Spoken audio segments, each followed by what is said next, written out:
Hello guys, so guys, welcome back again to our channel Spontaneous Reactions. Guys, my name is Hasan Nasir और मालतीफ़ हमें जल्द join करेंगे। उनके papers हो रहे हैं MBBS के, तो उनका बिजी बहुत ज़्यादा स्केड्यूल बहुत ज़्यादा बिजी है। तो आज की जो वीडियो होने वाली है वो उसका जो टाइटल है वो है FATF grey list Pakistan and Turkey SSGGD new batch. So guys, इसमें डिस्कस करेंगे न्यू हमारे one of the most favourite जो मुझे मुझे मुझे पर्सनली मुझे दो लोग बहुत पसंद है, जिसके अंदर मेजर गौरव आर्या साहब और जो दूसरे खान सर हैं, खान सर जी, और तीसरे प्रशांत धवन जी। प्रशांत धवन सर जो हैं, उनकी वीडियोस काफ़ी इन्फॉर्मेटिव होती है और काफ़ी अच्छी होती है, अनबायस्ड होती है, और उनकी इन्फॉर्मेशन को सुनकर उनकी जो थॉट्स प्रोसेसिंग जो उनकी होती है वो मुझे काफ़ी ज़बरदस्त लगती है, और जिस तरह वो आर्टिकुलेट करते हैं वो मुझे काफ़ी तरीका पसंद आता है। तो इसके अंदर आपको FATF के बारे में बताएंगे खान सर जी, और ग्रे लिस्ट क्या होती है उसके बारे में बताएंगे। पाकिस्तान इस टाइम ग्रे लिस्ट में है और ब्लैक लिस्ट की जानब रवां दवा है। और आपको पता है ग्रे लिस्ट वालों को, जो ग्रे लिस्ट में कंट्रीज होते हैं उसको आसानी से फंडिंग नहीं मिलती, बड़ी जांच पड़ताल की जाती है। फिर उसके बाद ग्रीन लिस्ट होती है, जिसको बगैर किसी, अगर वो पैसे कोई कंट्री मांग रहा है, लोन मांग रहा है, तो उसे उसी टाइम दे दिया जाता है, उसमें कोई रोकथाम नहीं होती, कोई जांच पड़ताल नहीं होती।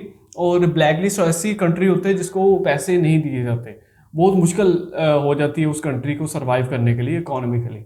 और टर्की और पाकिस्तान का क्या है इसमें ये देखेंगे, बिकॉज मेरा काफ़ी रिसेंट डेज़ में मेरा काफ़ी बिजी स्केड्यूल था पेपर्स में, स्टडी वगैरह में, तो मुझे अभी इस टाइम प्रॉपरली अपडेट नहीं हूँ कि क्या चल रहे हैं आजकल, हालात क्या चल रहे हैं, वर्ल्ड अफेयर क्या हो रहा है, और पाकिस्तान और इंडिया के दरमियान क्या चीज़ आजकल बहुत इन है। सवाए पाकिस्तान और इंडिया जो अंदर वर्ल्ड कप के मैचेस जो T20 के वो तो मैंने देखे। तो वीडियो को स्टार्ट करते हैं, फिर हमें पता चलेगा खान सर जी इस वीडियो में क्या बताएंगे about FATF grey list and Pakistan and Turkey. So video को स्टार्ट करते हैं हमेशा काउंट के साथ 3, 2, 1 स्टार्ट। जय हिंद। देखिए, हम लोग FATA के बारे में समझते हैं और FATA किस तरह से ग्रीन लिस्ट, ग्रे लिस्ट और ब्लैक लिस्ट को बनाती है, और क्या है लाइन ऑफ क्रेडिट जो श्रीलंका भारत से मांग रहा है, इसके बारे में समझते हैं। देखिए, G7 जो कंट्री थे जिसमें 7 देश आते हैं, उधर से देखेंगे तो अगर अमेरिका और कनाडा आ जाएंगे, यूरोप से देखेंगे तो ब्रिटेन, फ्रांस, जर्मनी, इटली और इधर जापान आ जाते हैं। ये 7 देश को G7 कहा जाता है, क्योंकि दुनिया के सबसे तेज इकोनॉमी इन्हें माना जाता है। ये लोगों ने एक संगठन बनाया 1989 में, जिसका नाम था FATA, financial action task force, FATA। इसका मुख्यालय पेरिस में है। साल में इसकी 3 बार बैठक होती है, और इसमें अभी वर्तमान समय में 39 मेंबर हैं सब इसके। ये 3 तो लिस्ट जारी करती है। ग्रीन लिस्ट नाम से ही स्पष्ट है कि इसमें जो रहेगा उसे कोई भी प्रॉब्लम नहीं होगा। ग्रे लिस्ट में समस्या आ जाती है। ब्लैक लिस्ट वाले को कोई पैसा ही नहीं देता है। ये क्या है? फाइनेंशियल है, मतलब ये डिसाइड करता है कि इसे पैसा दिया जाए। जैसे ग्रीन लिस्ट में जो रहेगा उसे कोई भी संस्था इजीली लोन दे देती है। ग्रे लिस्ट वाले में लोन देती है, लेकिन बहुत झमेला कर देती है, जांच करती है, मतलब 90% संभावना कम हो जाती है कि लोन मिलेगा। और ब्लैक लिस्ट वाले को तो लोन ही नहीं मिलता। अब जैसे मान के चलिए आप ही को लोन देना है किसी को, कोई आपसे आया मांगने कि हमको 50,000 या 1 लाख रुपया कर्जा चाहिए, तो आप क्या करते हैं? किसी से पूछते होंगे, भैया ये आदमी कैसा है, ये कैसा है, लोन दे देता है कि नहीं? तो आखिर आप अपने मोहल्ले में पूछते हैं। पता चला कोई जर्मनी से आया आपसे लोन मांगने कि हमको 2 लाख लोन चाहिए, आप किससे पूछने जाइएगा जर्मनी में कि कैसा आदमी है कैसा नहीं? आप तो सीधे मना कर दीजिएगा। तो या तो फिर उसको दीजिएगा, बिना जान पहचाने तो डूब सकता है। यही काम करती है FATA। FATA कहती है जो ग्रीन लिस्ट में उसे आराम से कोई दुनिया लोन दे सकती है, वो पैसा लौटा सकते हैं, इसमें कोई दिक्कत नहीं है। जो ग्रे लिस्ट में उसको मत दो भाई, वो गलत आदमी है, मनी लॉन्ड्रिंग करता है, पैसे अटका देता है या फिर आतंकवाद को बढ़ावा देता है। अब ब्लैक लिस्ट वाला नॉर्थ कोरिया टाइप का किसी को देती ही नहीं है। अब ये क्या है कि अगर कोई भी मनी लॉन्ड्रिंग करता है, मतलब दूसरे देश का पैसा को, ब्लैक मनी को व्हाइट मनी कर देता है, जैसे मान के चलिए स्विस बैंक है। स्विस बैंक क्या है? एक मनी लॉन्ड्रिंग का रास्ता है, उस तरह को ये बैन लगाती है। या फिर कोई आतंकवाद को फंडिंग करता है, जैसे पाकिस्तान हो गया, अफगानिस्तान हो गया, अभी हाल में तुर्की पर आतंकवाद को फंडिंग करने के आरोप लगा के उसे भी ग्रे लिस्ट में डाल दिया गया है। अब ग्रे लिस्ट वाले को बहुत समस्या होता है लोन लेने का। अब लोन लेने के 3 सबसे बड़े रास्ते, या तो फिर आपके पास वर्ल्ड बैंक है। वर्ल्ड बैंक आपको हमेशा लॉन्ग टाइम लोन देता है। एग्जाम में क्वेश्चन पूछेगा दीर्घकालीन ऋण किससे मिलता है, तो वर्ल्ड बैंक से मिलता है। लेकिन ये लोन देगी आपको 40 साल, 30 साल, इस तरह लंबे पीरियड के लिए। और IMF जो होती है ये शॉर्ट टाइम के लिए लोन देती है, 3 साल, 4 साल, 5 साल, ये शॉर्ट टाइम के लिए लोन देती है। और एशियन डेवलपमेंट बैंक, ये तो हर टाइप के लोन देते हैं सब यहाँ पे। तो जो भी देश अगर ग्रीन लिस्ट में आराम से इनमें लोन मिल जाता है। और इकोनॉमी को चलाने के लिए लोन बहुत जरूरी है। मान के चलिए आपको अगर कोई 5% 6% पे लोन दे रहा है और आप उस पैसे को बिजनेस में लगा के 20% की अर्निंग जनरेट करते हैं तो क्या खराबी है इसमें यहाँ पे। तो लोन बहुत सारे देश लेते हैं और लेना इसमें कोई गलत बात नहीं है। लेकिन अगर कोई गलती से ग्रे लिस्ट में आया ना, ये सब बंद कर देते हैं, नहीं देंगे। और अगर देंगे भी तो जांच करेंगे, बजट ये खुद बनाएंगे। अब सोचिए ग्रे लिस्ट वाला पाकिस्तान चला गया, तुर्की चला गया, माली चला गया, जॉर्डन चला गया। अब ये लोग अगर IMF या वर्ल्ड बैंक इन्हें लोन भी देता है तो खुद आके देखेगा कि किसको कितना पैसा दिए, आर्मी को कितना एलोकेट हुआ, बिजली विभाग को कितना हुआ, सारा का सारा जांच करते हैं ये लोग। इतना कठिन हो जाता है। और ब्लैक लिस्ट वाले को तो पैसा ही नहीं मिलता। अब इसमें क्या हुआ कि अभी फिलहाल में 4 देश याद रखेंगे करंट अफेयर के हिसाब से, पाकिस्तान, तुर्की, जॉर्डन और माली, इन 4 को नया रूप में शामिल किया गया है ग्रे लिस्ट में। अब इन लोगों को लोन लेने में पसीने छूट जाएंगे किसी भी मतलब अंतरराष्ट्रीय संस्था से। पाकिस्तान का ग्रे लिस्ट में रिकॉर्ड बहुत खराब रहा है क्योंकि ये लोग खुलेआम टेरर फंडिंग करते हैं। अगर ये आतंकवाद को पैसा ना दे तो इनका खाना कैसे पचेगा। ये अगर इनको देखेंगे तो 2018 से इनका ये ग्रे लिस्ट में चल रहे हैं 2021 तक कंटिन्यू। हालांकि 2015 में थे, 12 से 15 थे, फिर निकल गए, फिर 2018 में गए थे और 2018 से लेके 2021 तक इन लोग का कंटिन्यू ग्रे लिस्ट में चल रहा है। इसलिए इन्हें कोई जल्दी लोन नहीं देता है, इनकी इकोनॉमी चली जाती है। भारत तो चाहता था कि ब्लैक लिस्ट में चल जाए, ब्लैक लिस्ट में चल जाएगा तो कोई शर्त पे भी लोन नहीं देगा, तो इसको बचा लेता था तुर्की। ये तुर्की के जो थे ना तैयबुल अर्दोगान, इनका दिन खराब चल रहा है, अपने आप को इर्तुगुल गाजी समझ रहे हैं। 370 के मामले में हस्तक्षेप कर रहे थे, UN में जाके 370 के खिलाफ बोल दिए। यहाँ पर इनको वीगर मुस्लिम नहीं दिखते हैं सब चाइना में, बड़ी मार मारेगा तुमको जिनपिंग, वहां मत बोलना भी मत। अब की क्या हुआ, ये पाकिस्तान को हमेशा बचाते थे, इस बार क्या हुआ, हम तो डूबे सनम तुमको भी ले डूबेंगे। इसको भी ग्रे लिस्ट में डाल दिया गया, इसको भी ग्रे लिस्ट में डाल दिया गया। ये तो बकलवा पहले से था ग्रे लिस्ट में, ये भी चल गया ग्रे लिस्ट में, दोनों चल गया सब यहाँ पर। अब गलत का साथ दोगे तो यही होगा यहाँ पर। तुर्की का भी मन ठंडा गया। अब पाकिस्तान की इकोनॉमी पूरी तरह से चौपट हो चुकी है। इनको अपने देश का बजट चलाने के लिए भी पैसा नहीं बच गया। आर्मी को कितने पैसे देने हैं, सिंचाई विभाग, शिक्षा विभाग, रक्षा विभाग, महिला विकास मंत्रालय, अलग अलग सबका एलोकेट होता है। इनके पास बजट का पैसा नहीं है क्योंकि इनके ऊपर चाइना ने इतना लोन डाल दिया है कि अब ये चाइना के पास लोन मांगने जाते हैं तो कहता है नहीं, लोन नहीं देंगे। और चाइना ने इन लोगों को लोन दिया 17% पर। सोचिए, कमर्शियल रेट पर लोन दिया है 17% पे। अरे भाई साहब, यहाँ हम लोग गाड़ी खरीदने जाते हैं 12%, होम लोन लोग लेने जाते हैं अमूमन 8% में मिल जाता है। क्या दोस्ती है इन लोग पे, 17% पे लोन दिया, बिक जाओगे बकलोलवा कहीं का, इतना हैवी लोन लिया जाता है। इसकी इकोनॉमी पूरी तरह से चौपट हो गई है, चलाने के लिए पैसा नहीं बचा इनको। अब चाइना इनको उतना पैसा नहीं देता है, उल्टे चाइना ने क्या किया, इनके ऊपर पेनाल्टी ठोक दिया। दासू डैम हो गया, कराची में ब्लास्ट हो गया, जिसमें कई चाइनीज सोल्जर मारे गए थे। हम आपको उस समय भी बताए थे कि चाइनीज सोल्जर AK-47 लेके ड्यूटी कर रहे थे। अब चाइना ने कहा है कि चाइनीज सोल्जर जो वहां मारे गए हैं उनकी मुआवजा के लिए उनके परिवार को 650 करोड़ रुपया दो। तो चाइना कह रहा है कि 650 करोड़ देंगे कहां से। एक काम कीजिए, 1000 करोड़ आप उधार दीजिए, उसी में से 650 करोड़ आपको दे देंगे, हमारे पास नहीं है यहाँ पे। तो चाइना, इसकी दोस्ती देख रहे हैं ना पूरी दुनिया में कितनी है। चाइना वालों की तो किसी से दोस्ती नहीं रहती, लेकिन अभी इसके देश मतलब एकदम कोलैप्स करने वाला था कि सऊदी अरब बीच में आ गया। सऊदी अरब लगभग 4.2 बिलियन का इन्होंने इन्वेस्टमेंट किया। हालांकि इसमें लगभग 1 बिलियन का पेट्रोलियम इंडस्ट्रीज में इन्वेस्टमेंट है और 3 बिलियन का इनको लोन दिया गया है। तो काफी सॉफ्ट लोन है। तो अभी इस साल मतलब अगले 2 साल के लिए ये भिखारी बच गया, समझ में गया। फिर अब 2 साल में तो ये ढूंढ ही लेगा अपना नया बाप कि कहां से इसको भीख मांगना है। लेकिन अभी के वक्त में इसको बच गया यहाँ पर, तब इसकी संसद में बजट वगैरह चल पाएगा।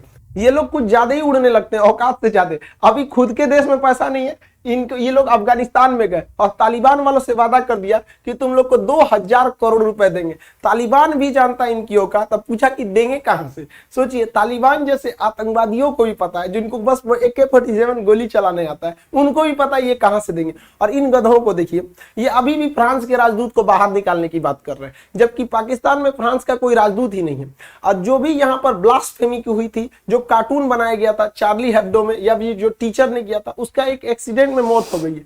तो अब ना राजदूत बचा है, ना जो प्राइम सस्पेक्ट था वो बचा, एक्सीडेंट में मर गया। फिर भी आज भी फ्रांस के खिलाफ पाकिस्तान में विरोध हो रहा है। तो भैया तुम लोग को अगर इतना ही विरोध करना है, लड़ लो पाकिस्तान वाले, फ्रांस से लड़ लो, क्या जाता है, युद्ध का ऐलान कर दो, तुम लोग तो वीर हो ही, तुम्हारी तो वीरता हम पूरी दुनिया देखी है। 93,000 फौज ने सरेंडर किया था 1971, बहादुरी की कमी कहाँ है, लड़ लो। यही हाल हो गया श्रीलंका के साथ। श्रीलंका को भी बहुत मजा आता था सी जिनपिंग के साथ, इनको नहीं लगता रेड ड्रैगन पूरा तरह सोख जाएगा इनको, ये बहुत पैसा लिए थे, हम्बन टोटा एयरपोर्ट बनेगा, एकदम एकदम कैनेडी एयरपोर्ट हो जाएगा, इंदिरा गांधी एयरपोर्ट हो जाएगा। यहाँ पे कुत्ता नहीं पूछता एयरपोर्ट में, एयरपोर्ट का पैसा नहीं निकल रहा है श्रीलंका से, घरे से जा रहा है, बिजली उजली का पैसा नहीं मिल रहा। अब आप ही बनाई ना, आपने खूब अच्छा 20 तल्ला का होटल बना दिया कि लोग यहाँ आएंगे, कोई आइए नहीं रहा है, गया ना आपका पैसा, कर्जा लेके बनाए थे, सब डूब गया वहां पर। चाइना से श्रीलंका ने बोगी खरीदा था, ट्रेनों के डिब्बे खरीदे थे, लगभग 350 ट्रेन दुर्घटनाग्रस्त हो गए। श्रीलंका कहा कि हम तो ट्रेन नहीं रखेंगे, चाइना मर जा रहा आदमी, एगो तो पैसा दो तुमको, उसमें से तो ट्रेन उलट जा रहा, हमरा बदनाम हो गए, हम भारत से ट्रेन खरीदेंगे। तो भारत सरकार के पास अपने ट्रेन को जरूरत जितना है उतना बोगी नहीं दे पा रही है, तो भारत सरकार को भी ट्रेनवा प्राइवेट करने के जगह पे ट्रेन का जो मैन्युफैक्चरिंग प्लांट है उसको प्राइवेट कीजिए ना, कि चक्का तेजी से बने, बोगी तेजी से बने, डिब्बा बने, कोच बने, तो ना ट्रेन में प्राइवेट करेंगे। पूरी दुनिया मांग रही है भारत से ट्रेन, कि हमारे यहाँ सबसे ज्यादा ट्रेन पर लोड होता है, इतना लोड होता है कि एक बाथरूम में 12 गो आदमी घुस जाता है इससे ट्रेन, फिर भी ट्रेन नहीं पलटती हमारे यहाँ। देखिएगा बिहार से जो ट्रेन जाएगी बीचवा में ट्रेनों में गमछा बांध के उसमें बैठल रहता है। तो श्रीलंका कह रहा है कि ऐसा मजबूत ट्रेन हमको भी चाहिए, भारत कह रहा है हमारे पास नहीं है। तो इसमें भारत सरकार को भी थोड़ा सा तेजी लाना पड़ेगा, वरना हम लोग विदेशी मार्केट को इस तरह से खो देंगे, अच्छी बात नहीं है। श्रीलंका के पास समस्या ये हो गया कि उसके यहाँ फूड क्राइसिस हो गया, पूरी उसके इमरजेंसी घोषित करना पड़ा कि हमारे पास खाने को अनाज नहीं है, दुनिया हमारी मदद करे। लाइन लग गई दुकानों पे कि अनाज खत्म होने वाला है, भाई खरीद के रख लो यहाँ पर, फूड क्राइसिस। और अभी फूड क्राइसिस खत्म नहीं हुआ था कि वहां फ्यूल क्राइसिस चालू हो गया। लंका IOC ऑयल कॉर्पोरेशन जो है वहां पर, तो यहाँ पर इन्होंने क्या किया, यहाँ पर पूरी तरह से ऑयल क्राइसिस आ गई। अब इनके पास पेट्रोल खरीदने का, डीजल खरीदने का पैसा नहीं बचा है। अब ये भारत से गुहार लगा रहे हैं कि प्लीज भारत हमारी मदद करो। अब इन लोग को समझ में आया कि भारत की भी जरूरत पड़ेगी, जा श्रीलंका मांग लो चाइना से, चाइना इनको देने से मना कर दिया। अब इनका कहना है कि हमको क्या दीजिए, लाइन ऑफ क्रेडिट दीजिए। अब लाइन ऑफ क्रेडिट समझिए क्या होता है, बहुत बार ऐसे लोन दिए जाते हैं कि आप हमें पैसा दीजिए, आप ही के यहाँ से हम सामान खरीदेंगे। तो श्रीलंका कह रहा है हम आपको लाइन ऑफ क्रेडिट लेंगे, आप हमको 3 मतलब लगभग 4,000 करोड़ 3800 करोड़ रुपए दीजिए, हम आप ही से कर्जा लेंगे और इस पैसों से आप ही के यहाँ से पेट्रोल खरीदेंगे, डीजल खरीदेंगे। तो भारत सरकार इस पर दे रही है भाई, वरना क्योंकि देखिए हम अपने पड़ोसियों को चाइना के गोद में मरते तो नहीं छोड़ सकते हैं यहाँ पे। हालांकि कोलंबो पोर्ट पर अडानी ने बहुत सारा इन्वेस्ट किया है, लेकिन अब श्रीलंका की हालत एकदम बर्बाद हो गई है। तो पूरी दुनिया को समझना चाहिए कि चाइना के डेट ट्रैप या BRI प्रोजेक्ट में फंसेंगे, यही हाल हो जाएगा जो पाकिस्तान और श्रीलंका का हुआ है। पूरी इकोनॉमी चौपट हो रही है। श्रीलंका को दूसरे देश मदद भी नहीं करेंगे, क्योंकि श्रीलंका पर मानवाधिकार हनन का मामला चल रहा है। LTT जो संगठन था उस पर ये लोगों ने काफी ज्यादा नरसंहार भी किया था। अमेरिका तो पहले से खिलाफ है, यूरोपीय यूनियन वाले पूरी तरह से खिलाफ है, तो इनको तो लोन मिल भी नहीं पा रहा है श्रीलंका वाले को। अभी श्रीलंका वाले को मदद करने के लिए केवल एक ही देश बचा हुआ है, वो है भारत। सो गाइज यहाँ पर वीडियो होती है, तो सबसे फर्स्ट पार्ट पे इन्होंने FATF को डिस्क्राइब किया कि FATF होता क्या है, फाइनेंशियल एक्शन। उसके बाद इसके बारे में डिस्कस किया कि ग्रीन लिस्ट क्या होती है, ग्रे लिस्ट क्या होती है, उसके बाद ब्लैक लिस्ट क्या होती है। मैंने वीडियो को स्टार्ट में भी मैंने भी एक्सप्लेन किया, तो वही तकरीबन खान सर जी ने भी एक्सप्लेन किया। उसके साथ साथ उन्होंने बताया कि यार पाकिस्तान जो है 2018 से लेकर 2021 तक मुसलसल ग्रे लिस्ट के अंदर है, उससे पहले ग्रीन लिस्ट के अंदर था, और जब 2021 में ये ब्लैक लिस्ट में भी जाने वाला था। ये इनकी बात दुरुस्त है और इनको मैं बैक करता हूँ। मैंने आर्टिकल्स भी पढ़े थे और पाकिस्तान की काफ़ी इकॉनमी क्लैप्स कर चुकी थी और अंदेशा था कि प्रेडिक्शन की जा रही थी कि पाकिस्तान ब्लैक लिस्ट के अंदर चला जाएगा। बट टर्की ने पाकिस्तान की हेल्प की, उसके साथ साथ टर्की ने जब हेल्प की तो ये ग्रे लिस्ट में हो गए। बट रिसेंट डेज में देखा जा रहा है कि टर्की को भी ग्रे लिस्ट के अंदर डाल दिया गया, बिकॉज उन पर भी इल्ज़ाम लगाया कि ये भी टेरर ग्रुप्स को पैसे देते हैं, फंडिंग करते हैं। उसके साथ साथ उन्होंने ये भी, खान सर ने कहा कि जिस वजह से पाकिस्तान ब्लैक लिस्ट में जाने से बचे है, वो ये भी एक वजह है कि 3.01 बिलियन डॉलर्स ऑफ मनी दी गई है सऊदी अरब की जाने से पाकिस्तानी पेट्रोलियम इंडस्ट्री में, और बाकी जो 2.something बिलियन डॉलर्स हैं वो फंडिंग की गई है, लोन दिया गया है पाकिस्तान को। उसके साथ साथ उन्होंने खान साहब ने बताया कि ये जो FATF होता है उसके अंदर 7 देश ऐसे हैं जो कि जिनकी इकॉनमी बहुत ज़्यादा चलती है। 1989 में ये स्टार्ट हुआ था और इसके अंदर इटली, फ्रांस, जर्मनी, उसके साथ Britain, UK, United kingdom, United states वगैरह कंट्रीज शामिल हैं, और जो कि मतलब करते हैं, ये कंट्रीज कंबाइन है, ये फैसला करते हैं कि किस मुल्क को ग्रे लिस्ट में डालना है, किस मुल्क को ग्रीन लिस्ट में डालना है और किस मुल्क को ब्लैक लिस्ट के अंदर डालना है। और उसके साथ साथ इन्होंने बताया कि कौन से 4-5 ऐसे बैंक्स हैं जो कि बड़े मकदार में फंडिंग करते हैं, जिनसे लोन लेते हुए आपको काफ़ी मुश्किलात का सामना करना पड़ेगा अगर आप ब्लैक लिस्ट में या ग्रे लिस्ट में। उसमें इन्होंने बताया कि द वर्ल्ड बैंक जो कि लॉन्ग टर्म के लिए आपको लोन देता है 30 से 40 साल के लिए। फिर उसके बाद IMF है, जिसे पाकिस्तान बहुत ज़्यादा लोन लेता है, वो भी आपको लगभग 3 से 5 साल के लिए आपको लोन दे देता है इंटरेस्ट लगाकर। उसके साथ साथ आपको एशियन डेवलपमेंट बैंक भी आपको लोन देते हैं।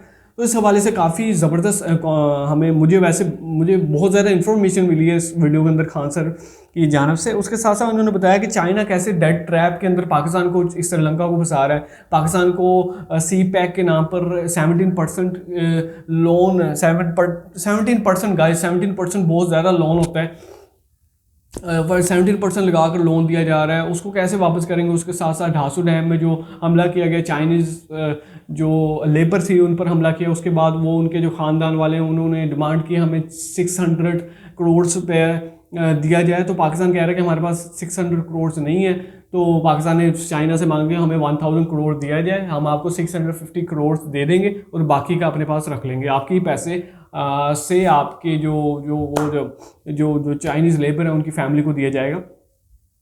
तो यार ये काफ़ी मतलब सोचने की बात है कि यार पाकिस्तान किस तरह डेट ट्रैप में फंस रहा है। और रिसेंटली हमने देखा कि श्रीलंका में फूड शॉर्टेज भी आई थी। मैंने आर्टिकल्स काफ़ी पढ़े हैं, इस जो बातें की हैं खान सर ने उसको बैक करूँगा कि फूड शॉर्टेज जब हुई थी तो श्रीलंका ने इंडिया को कॉल की थी कि इंडिया हमारी हेल्प करे, बिकॉज उन्हें पता है कि इंडिया हेल्प करता है। श्रीलंका के साथ इंडिया का काफ़ी अच्छा रिलेशन भी है, और जब श्रीलंका ने इंडिया को कॉल की, इंडिया ने हेल्प की है। उसके साथ उनको फ्यूल शॉर्टेज भी आई, उसके साथ उन्होंने इंडिया को फिर दोबारा कॉल की कि यार हमारी मदद को, चाइना तो मदद करता नहीं है, वो डेट ट्रैप में फंसा दिया उनको बुरे तरीके से। तो इंडिया से डिमांड की 3800 करोड़ हमें दिया जाए, हम जब आपसे पैसे लेंगे, आपसे ही पेट्रोल लेंगे। तो इस पर इनका 1 लाइन क्रेडिट एग्रीमेंट हो गया। तो ये काफ़ी चीज़ें मुझे ना ज़बरदस्त लगी हैं। उसके साथ साथ पाकिस्तान की इकोनॉमी को अगर संभलना है तो इनको लोन लेना बंद करना पड़ेगा, जो डेट बर्डन इनके ऊपर आ गया इनको चुकाना पड़ेगा। फिर उसके बाद अपने बजट को सही तरीके से एलोकेट करना पड़ेगा। प्रीवियस ईयर हमने देखा कि पाकिस्तान का जो बजट है, डिफेंस बजट है, वो काफ़ी नीचे कॉन्ट्रैक्ट कर गया है। लगभग $14 बिलियन से 13 बिलियन डॉलर तक आ गया, मतलब $1 बिलियन का गैप कॉन्ट्रैक्ट कर दिया गया।